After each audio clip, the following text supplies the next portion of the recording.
Exploration Films. Check us out on the web at explorationfilms.com. When I first began to move from being an evolutionist to being a creationist, and my dental students had challenged me, we began to look at the assumptions behind evolution, which I had never looked at before, was never taught. Now, an assumption is a guess. It might be a good guess. It might be an educated guess, but it's still a guess.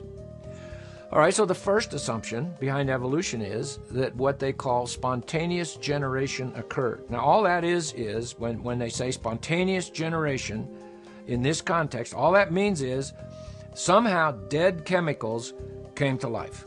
There was no life, and then all of a sudden, in some sort of primordial ooze, here comes something that's alive and is somehow able to reproduce itself.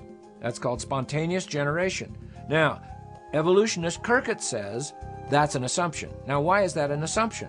Well, because they can't make it happen. With all of the sophisticated laboratory equipment we have today, we have every kind of chemical you can think of.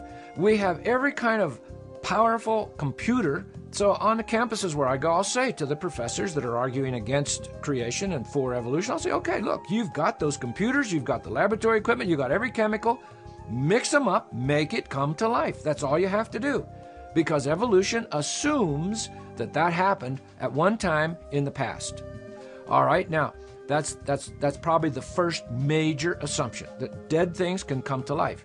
The second major assumption they make is, most of them make, there may be a few that don't think this way, but most of them say, that only ever happened once.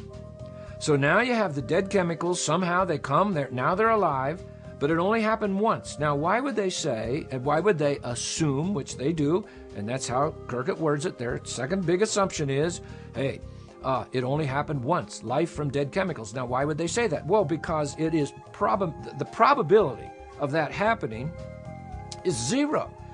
I mean, just to get an amino acid to become a protein, let's say a simple protein, 200 amino acids. That would be a very simple protein. The probability of these amino acids, all left-handed, now keep in mind, if you throw in a right-handed one, you have to start all over again, all right? The probability of amino acids getting together, bonding together to become a simple protein is something like 1 to the 141st power. That's a minus 141st power, but so we're not thinking in fractions. That would be a 1 with 141 zeros after it. Well, some people believe there's only 1 to the 80th power electrons in the whole universe. So there aren't even enough possible ways to mix things to come up with a simple protein. And then you would have to somehow get only the left-handed amino acids. All right, so that's one of the reasons they say, well, it only happened once. Now, that's where they get their tree of life, where they say, oh, look at this. We have this one little cell, and now here comes everything out of this one cell. Here's your plants over here, and all your plants branching off, and over here's all your animals and your fish and all these kinds of things over here. But that's an assumption.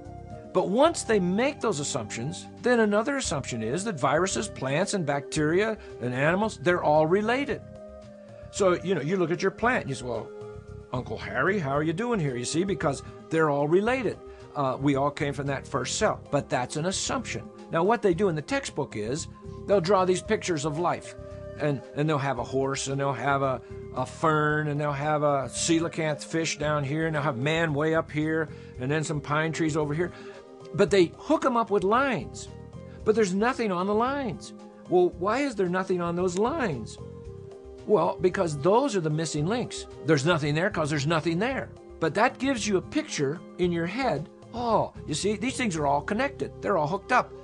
But it's really a fraudulent thing to do because there's nothing on those lines because there's nothing there.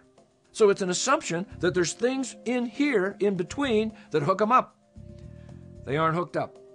All right. Well, then they say that reptiles, birds, mammals, amphibians, they're all related. The fish came out of the water, became the amphibians in the water and out of the water, became the reptiles, which became the birds and the mammals. That is an assumption. And that's what Dr. Kirkett says. That's a guess because we don't know, because we can't make it happen. For instance, if evolution is true, Then if reptiles, let's say, became birds, that's what evolution taught me, reptiles first, then birds. So we have a reptile, cold-blooded, dense bones, that's going to evolve into a bird, warm-blooded, hollow bones.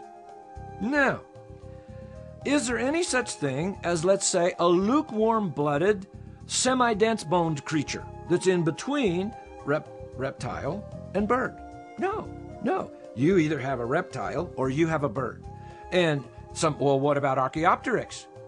Oh no, the leading evolutionary thinkers now are telling us, no, that's a pure bird. That's a pure bird. As a matter of fact, they have birds now that they have found that are before the Archaeopteryx. And so, what is evolution then? Well, it's a faith system because it's based on assumptions that even today, the leading evolutionary thinkers of our day, they cannot hook up these vast distances between various types of creatures. Oh, well, you see, those are the transitional forms, now that's the new name for the missing link, you see. It doesn't sound as missing if we call it a transitional form. And so, well, those are the transitional forms. Now, we haven't found them yet, but we will. Give us enough time, we will. Well, what they are finding with the time they have is, and especially now with things like molecular biology, where they can actually go in and look at the molecules. One quick example. Ramapithecus was supposed to be an ancestor of man. It was assumed to be our ancestor. And then you have Vincent Sarich out there at Berkeley, and he does the molecular work, an evolutionist. And oh no, Ramapithecus is an ancestor of an orangutan. Well, it's still in some textbook as an ancestor of man, when it's been proven at the molecular level it has nothing to do with man. So this whole idea of Big Bang macroevolution is based on a whole series of pure assumptions. And so evolution then, in my opinion, and I was an evolutionist for the first half of my life, it is a faith system. If we're talking Big Bang to molecules to life to man. Exploration Films, where curious truths and uncommon minds meet.